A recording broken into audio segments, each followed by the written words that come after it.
자, 안녕하세요. 마저스키입니다. 자, 지금 시점에서 코스닥을 또 한번 살펴보지 않을 수가 없겠네요. 오늘 전일 대비 마이너스 3.38%가 빠졌습니다. 저는 왜 코스닥만 보느냐? 소형주 위주로만 매매를 하기 때문에 코스닥을 봅니다. 코스피도 생각나면 봐요. 근데 코스닥을 자주 봅니다. 자, 아무튼 코스피나 코스닥이나 뭐 같이 움직이는 거 맞으니까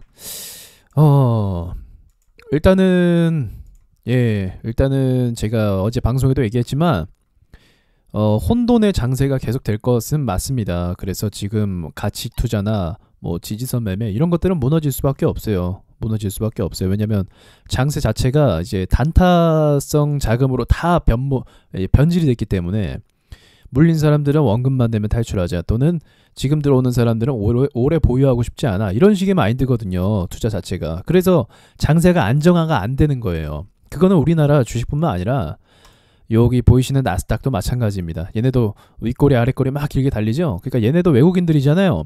얘네도 똑같은 마음 갖고 있는 거예요, 우리랑. 우리도 단타로 쳐야지. 투자자들의 인간의 심리는 다 똑같습니다. 그러니까 지금 그런 상황을 겪고 있다는 걸 얘기하는 거고요. 지금 시점에서 그럼 어떻게 해야 될까요? 라고 했을 때 저는 일단 1차적으로는 지금이 바닥권은 맞다라고 봐요.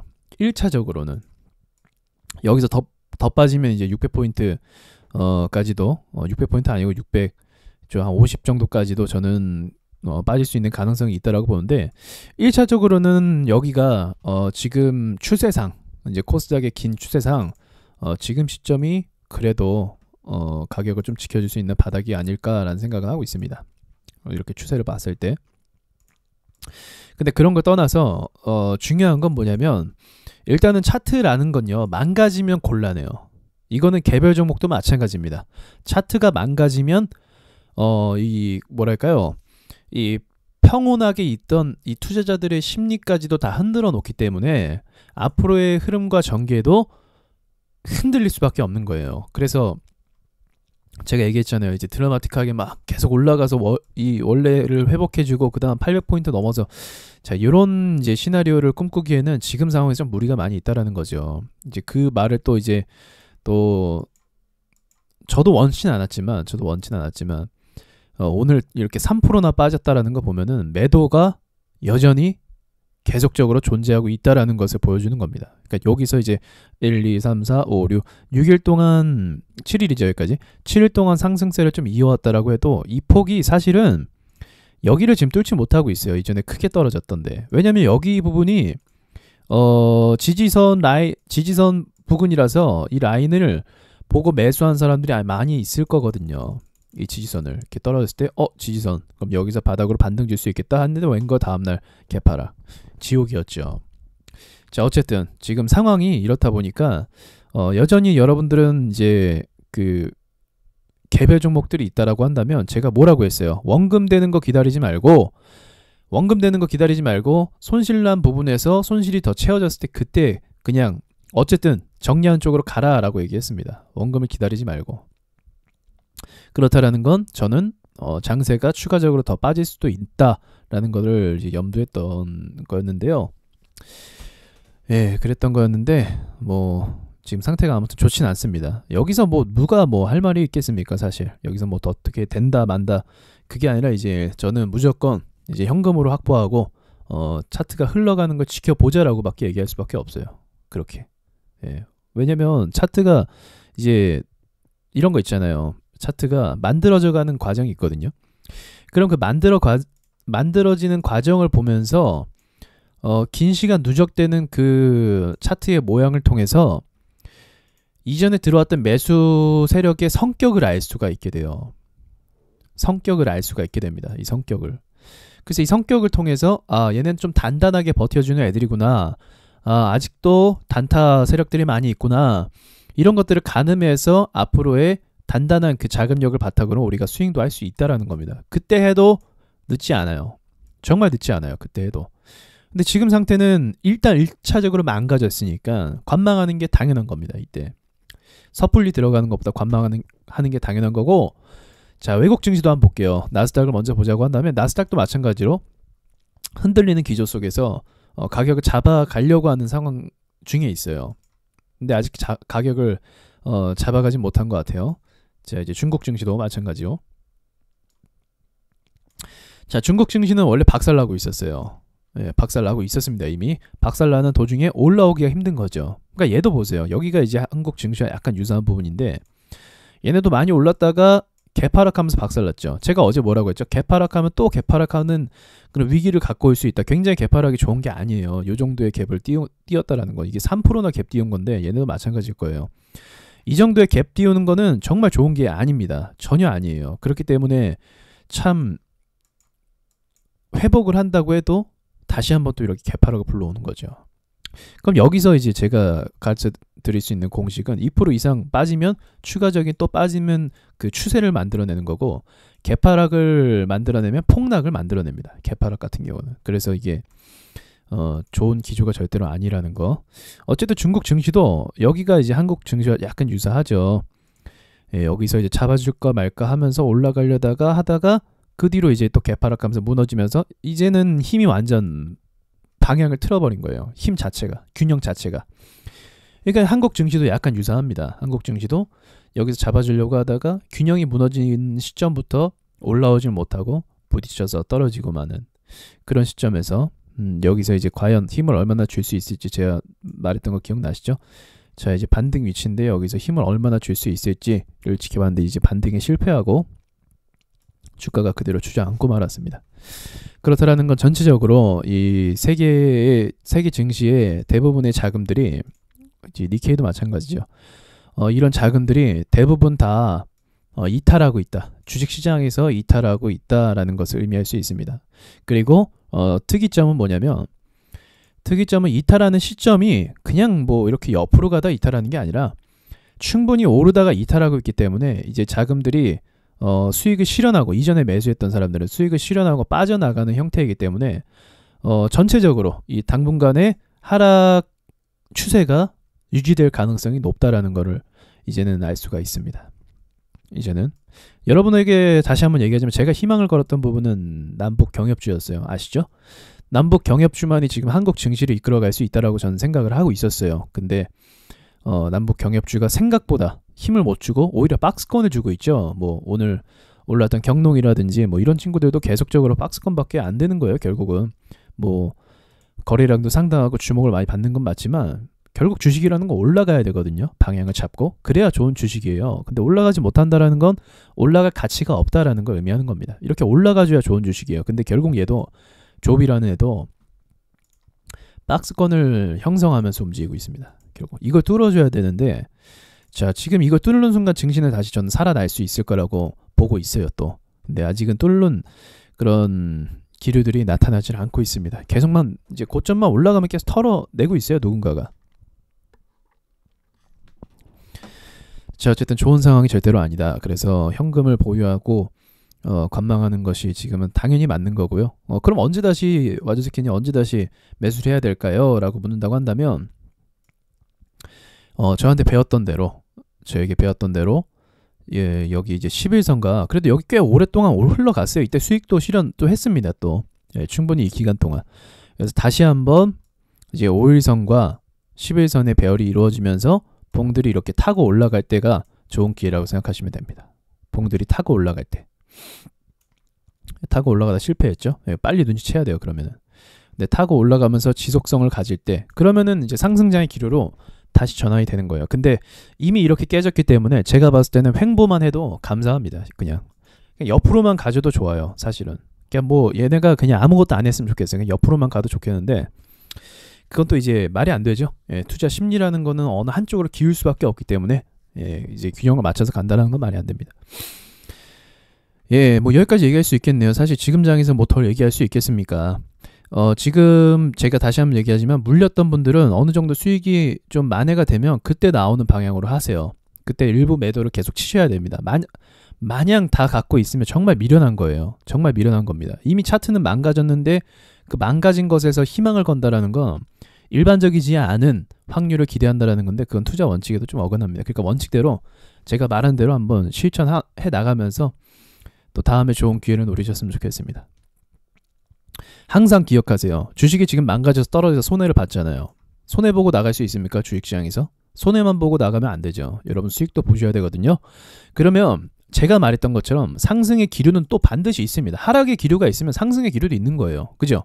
받아줄 때 얼마나 잘 받아쳐주냐 그것도 보면 되는 거예요. 근데 이번에 상승의 기류 플러스 받아줄 때 받아주는 게 하나도 없었어요. 그래서 이렇게 박살나버린 겁니다. 그러니까 받아주는 기류도 우리가 발견하는 게 무척 중요합니다. 그럼 중국 증시 받아주는 기류 있어요?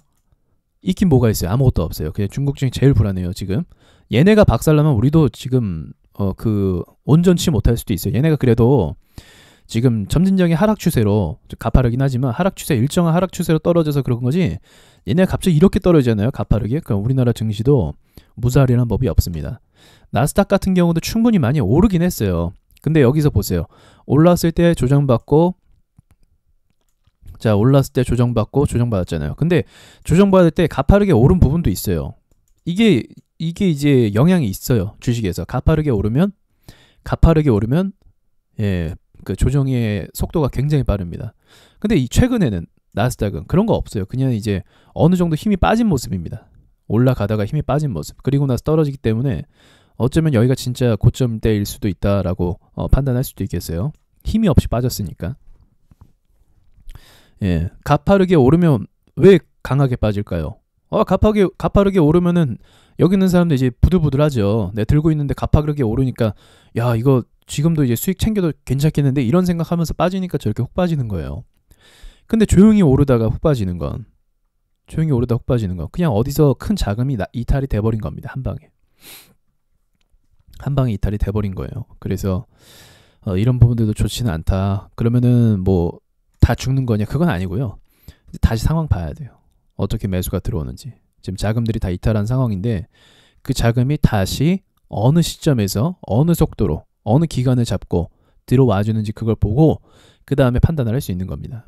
그러니까 급하게 생각할 필요가 없고 여러분들 이번 기회에 배운다고 생각하시면서 매매하시면 좋겠어요. 왜냐하면 저도 근 3년간 올해까지 포함해서 근 3년간 이런 하락장의 속도는 별로 경험을 해보지 못했어요. 물론 이때도 겪긴 했었는데 지금이 더 세요. 저 때보다. 지금이 더 센 상황입니다. 예, 지금은 여기서부터 결국 빠지면 더 많이 빠진 상황이에요. 여기도 많이 빠졌었는데 여기가 이제 또 만만치 않았죠. 기간의 차이가 있어요. 여기는 한 2달 정도 조정받았다고 한다면 여기는 지금 6개월 정도 계속적으로 빠지고. 그러니까 올해 정말 좀 쉽지 않은 장을 보내는 것도 많습니다, 여러분. 그래서 이런 과정이 근데 있다면 어느 정도 바닥을 찍고 가치가 계속적으로 훼손될 수는 없기 때문에 주식은 강하게 또 올라올 수 있습니다, 여러분. 그거를 놓치면 안 된다라고 늘 얘기했어요, 제가. 기회는 또 옵니다. 그러니까 그거를 놓치지 마세요. 그럼 그 신호가 무엇이냐? 제가 말했던 60선 배열을 타야겠죠. 정배열식으로 타고 단기 이평선으로 5일선과 11선이 배열을 이쁘게 만들면서 차근차근 올라가는 시점이 제일 좋은 그림이에요. 정말 좋은 그림. 그래서 그거를 놓치시면 안 돼요. 아시겠죠? 자, 이제 마치기 전에 제가 어제 주식 뭐 손해본 사연이 있으면 보내라고 했잖아요. 근데 보내셨더라고요. 그 얘기만 좀 잠깐 하죠. 자, 이제 뭐 카페 아이디 못님이라고 하시네요. 예. 이제 채팅창에서는 이 닉네임 못 봤는데 이제 방송을 계속 듣고 계셨나봐요. 예, 하소연이라도 하고 싶다고. 나이가 좀 젊으신가 봐요. 아직 학자금 갖고 예, 원룸 전세 좀 갚고 주식 시작하셨는데 이제 작년 말에 YIK 종목을 사서 70% 수익을 가졌다라고 하네요. 200만 원으로 70%면은 뭐 적은 금액이긴 하지만 그래도 70%라는 수익률 자체가 좀 많이 크긴 하겠죠. 자, 그 뒤로 이제 금액이 점점 커졌다고 하시네요. 자, 이게 바로 초심자의 행운이라고 하죠. 처음에 매매했는데 수익이 나갔고 주식이 별거 아니구나라고 판단하는 누구나 다 그 마음 같습니다. 예.